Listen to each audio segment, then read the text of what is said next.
the Federal University of Transportation, Daura, which is one of its kind, not only here in Nigeria, but the whole of Africa. It's a purposely built university. It's not such a university that somewhere somebody built or established a university. They say, okay, let's also build another university. No, it is a university purposely built to build capacity in the area of transportation. And when we say transportation, we mean the whole gamut of transportation. Air transportation, water transportation, surface transportation. When we say surface, I mean railway transportation as well as highway transportation, including logistics and supply chain, as well as transportation economics. When we say transportation economics, we mean that all those things that are associated with transportation in the water, also in the surface, all those things that constitute the economy of those areas are also included, as well as logistics, moving things from one place to another. Despite the fact that you transport such things, but also you need some associated logistics to carry out that efficiently. In addition, you also need to secure those areas, even air, which you don't need to see anybody with guns or somebody looking at that airways, but they are equally protected. That's why in certain times you hear that the airways of certain countries are closed. It means that at that time the security of that airways is being tightened. And another thing also is that the mode of transportations are different. So the way you will approach the security of air transportation would be different, the one you approach for highway as well as railway. So, and when you look at the Nigerian system, for example, the water, the railway, some people are seeing railway like a new thing. So no, it was here since before Nigeria, since 1890. So it means that we have started this railway transportation for long. But over time, the due attention to such a mode of transportation was not given due attention.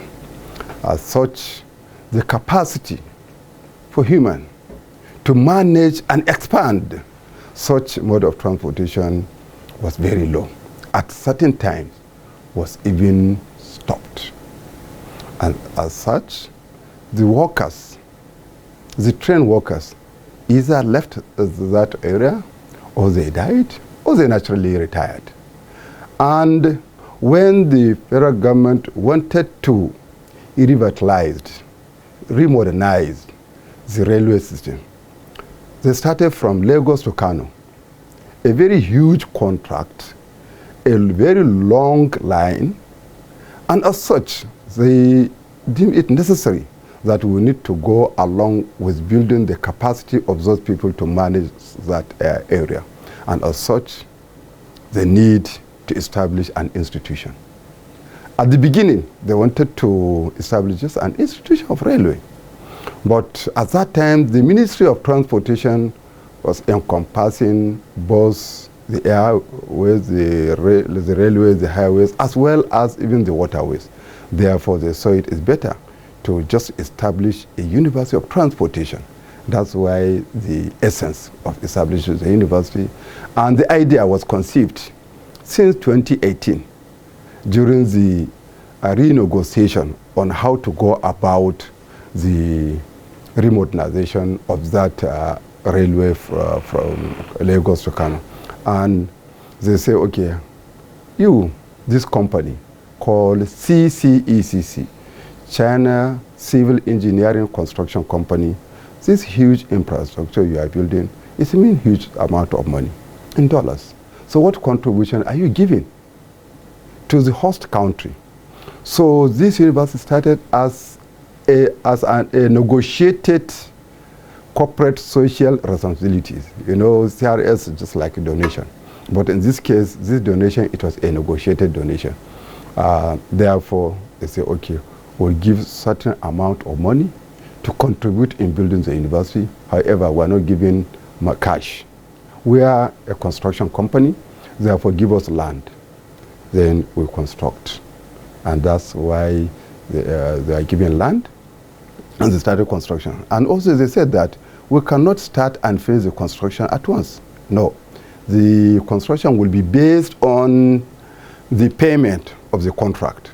This means that if you pay us on time, we will finish this giving contribution on time. If you do not, if you stop, if for example, for any reason the contract is stopped, it means that our contribution will stop.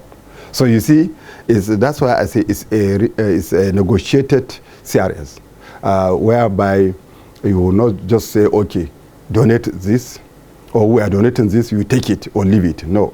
So as a result of that, even the company say, okay, since you are building, we will also need to survive the building. And as such, they also invited another company that was seeing the construction of that railway called TEAM. This one is technical, engineering, architect, and marketing.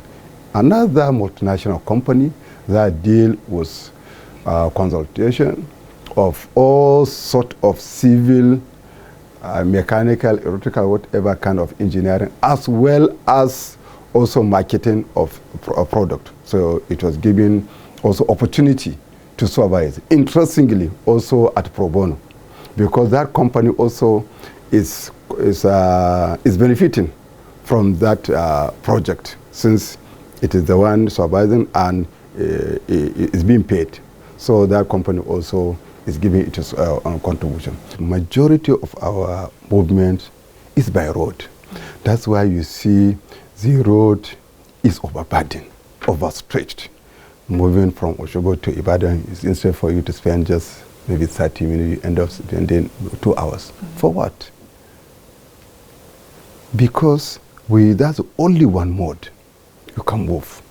But imagine that you have underground subway, rail, or metro, that you move from here to Ibadan. Which is, people will not even know. While we are talking here, under the ground, people are moving around. So it means that that road, you find that there will be fewer users that can easily and effectively be managed. And also the road will easily be managed. This is the essence. So to build capacity in that area, the building rail, building tunnels, that's why our engineering is not engineering where you come to learn how to build plazas. No, our civil engineering is tailored to build civil engineering transportation. Building roads, building rails, building bridges, tunnels. Remember, when you talk about airport, it's different from seaport. It's different from bus terminals, as well as also railway stations. So this is the essence, building the capacity. However, this is not coming with ease. It is coming with its associated challenges. I don't call it a problem, but challenge. And in anything you put forward, you should expect, prepare to encounter certain challenges and how to surmount such challenge. So we are collaborating to build the needed capacity so that in the end, the growing population of Nigeria, we get prepared